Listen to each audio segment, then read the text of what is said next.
So, yesterday was the official first week of college football.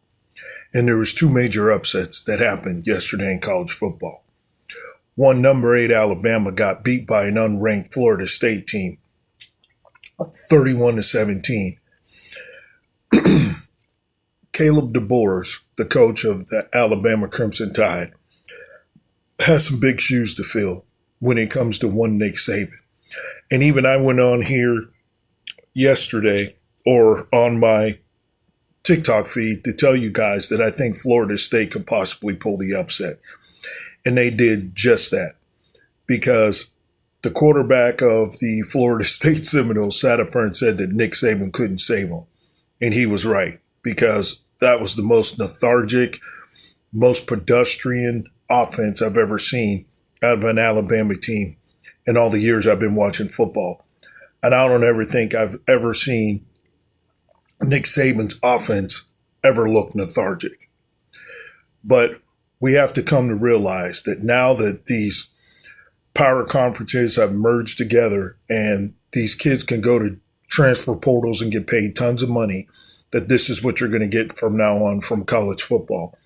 And the very reason Nick Saban got out is because the recruiting classes aren't in favor of the big colleges like Nick Saban used to have. So Alabama's reign in the SEC is officially over. And I don't think they'll even make the playoffs this year. The other huge upset in college football was number 3 Ohio State, whom I can't even wrap my head around the fact that they're the defending national champions, got a number 3 ranking over number 1 Texas because they had Arch Manning.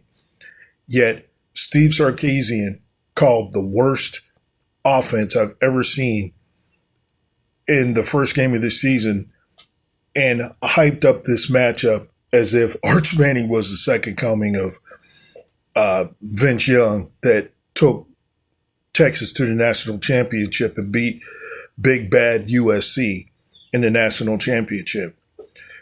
I don't blame Arch Manning for the way he played. I blame Steve Sarkisian for not using and utilizing him the way he should have. Plus, why would you go for it on 4th down from the 2-yard line when you got 2 running backs? It was the worst showing of a Texas team I've ever seen.